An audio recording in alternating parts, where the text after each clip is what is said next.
बिस्मिल्लाहिर्रहमानिर्रहीम। आज हम डियर स्टूडेंट्स पढ़ेंगे बायोलॉजी में नेक्स्ट टेस्ट जो आपके आर्मी में, एयरफोर्स में, नेवी के जो जितने भी मेडिकल के टेस्ट हैं उनमें आपको ये बहुत काम आएंगे इंशाल्लाह। तो स्टार्ट करते हैं। The one which is present in all living things, वो कौन सी चीज़ है जो तमाम जिंदा चीज़ों में पाई जाती है, जिसमें सेल्स न्यूक्लियस है, डीएनए और आरएनए है, सेल मेम्ब्रेन है और वैक्यूल होता है। इसमें जो है वो डीएनए या आरएनए ये हर जिंदा चीज़ में जो है वो पाए जाते हैं। The mechanism of stomatal movement is related to the branch of biology called, यानी जो मैकेनिज्म है, तरीकाकार है स्टोमेटल मूवमेंट का, ये बायोलॉजी की किस ब्रांच से रिलेटेड है? तो इसका जो करेक्ट आंसर है that is physiology. Maximum number of species of living things on earth are, ज़मीन पर जितनी भी लिविंग चीज़ें हैं, जिंदा चीज़ें हैं, स्पीशीज़ हैं, तो वो कौन सी हैं मैक्सिमम, जिनकी ज़्यादा से ज़्यादा तादाद है? तो वो हैं जनाब इंसेक्ट्स, ठीक है, जो हशरात हम कहते हैं।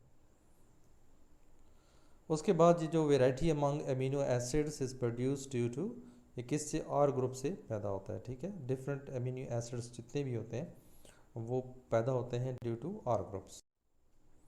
उसके बाद primary structure of proteins determines, जो प्रोटीन्स का जो बेसिक स्ट्रक्चर होता है वो क्या चीज़ मालूम करता है? तो वो मालूम करता है अमीनो एसिड सीक्वेंस, ठीक है। उसके बाद the one which is not globular protein, इनमें से कौन सी ऐसी चीज़ है जो ग्लोबुलर प्रोटीन नहीं है? तो वो उसमें है जनाब मायोसिन्स, ठीक है। An enzyme which convert dipeptide into separate amino acids is an example of, तो ये किस चीज़ का एग्जांपल है? ये हाइड्रोलेस का एग्जांपल है, ठीक है। Cellular digestion associated with which organelle, किस ऑर्गेनेल से जो सेलुलर डाइजेशन है ये किस चीज़ से रिलेटेड है? That is related to lysosomes, ठीक है। The unicellular organisms ingest large molecules into their cytoplasm from the external environment without previously digesting them. So this process, इस process तमाम को हम क्या कहते हैं? इसे हम कहते हैं जनाब फेगोसाइटोसिस, ठीक है। देन मेम्ब्रेन्स ऑफ ग्रेन और साइट्स वेयर, तो मेम्ब्रेन्स ऑफ जो ग्रेन है ये कहाँ पे साइट्स करते हैं? ये सनलाइट इज ट्रैप्ड, ठीक है। Then the simplest of oxygen producing photosynthesis organisms, और जो सबसे सादा जो ऑक्सीजन का प्रोड्यूसिंग का जो अमल है प्रोडक्टिंग का, तो वो कौन से हैं? वो है cyanobacteria.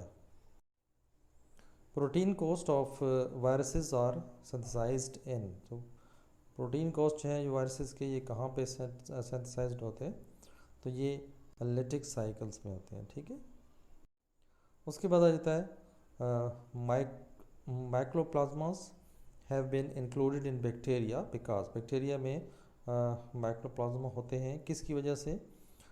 Lack membrane bounded organelles की वजह से होता है। उसके बाद yeast produce sexually by forming, किस तरीके से आपकी जो यीस्ट है ये बनती है? बर्ड से। The one which can tolerate highest external osmotic pressure, तो this is due to fungi, ठीक है, फंगी की वजह से। उसके बाद locomotor structures are not found in which of the following group, किस ग्रुप में ये नहीं पाया जाता? तो ये जनाब एपीकॉम्प्लेक्सॉन्स में नहीं पाया जाता। The cell wall of oomycetes is chiefly composed of, किस से ये बना होता है? दैट इज सेलुलोज से बना होता है। One called green protists are included, वो किस में शामिल होते हैं? ये जनाब एल्गाई में होते हैं। Pick the odd one out, इसमें आर्ड कौन सा है? ठीक है, बाकी तुम सेम खसूसियात की हैं, सिर्फ एक जो है इसमें डिफरेंट है एंड दैट इज फिजल्टॉर्म, ठीक है। डबल फर्टिलाइजेशन अकर्स, तो डबल फर्टिलाइजेशन किस में होती है? ये जनाब एंजियोस्पर्म्स में होती है, एंजियोस्पर्म्स में होती है, ठीक है। The one which is incorrect pair, इनमें से कौन सा इनकरेक्ट पेयर है, तो जिनमें कोई ऐसा रिलेशन नहीं है, तो दैट इज़ डाकोटमस और वर्नेशंस का है। और एम्फिशियस एज ये क्या चीज़ है, ये एम्फोक्शस, ये ऑल ऑफ दिस, ये तमाम है, ठीक है। चौडिट है, प्रोटोकोडिट है, लोअर कोडिट है, ये सारे पाए जाते हैं। Adult birds normally possesses only one functional, क्या चीज़ एक उनमें फंक्शनल होती है, जो अडल्ट बर्ड्स होते हैं, जवान जो परिंदे होते हैं उनके अंदर, तो वो ओवरी होती है, ठीक है। Following possesses bilateral symmetry as larva and radial symmetry as adult, तो उसमें echinodermata. Which of the following are triploblastic and acoelomate, तो इसमें से कौन सा जो है वो मतलब ट्राइप्लोब्लास्टिक है और एकोलोमेट है, ठीक है। इसका आंसर है प्लेटी हेलमेंसिस, ठीक है। तो ये नाम बड़े मुश्किल मुश्किल से हैं, ये बायो वालों को तो खैर उनकी ज़बान पे चढ़े होते हैं।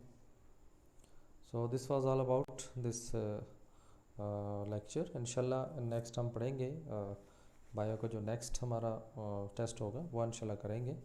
तो वीडियो अच्छी लगी हो तो ज़रूर लाइक करें। अगर आपने मेरा चैनल अभी तक सब्सक्राइब नहीं किया तो ज़रूर सब्सक्राइब कर लें। Thank you. इसी तरह मैं इंशाल्लाह और भी वीडियोस जो है वो आप तक लाता रहूँगा, जो जो इंपॉर्टेंट क्वेश्चंस हैं वो इंशाल्लाह आप तक शेयर करता रहूँगा। थैंक यू, टेक केयर, अल्लाह हाफ़िज़।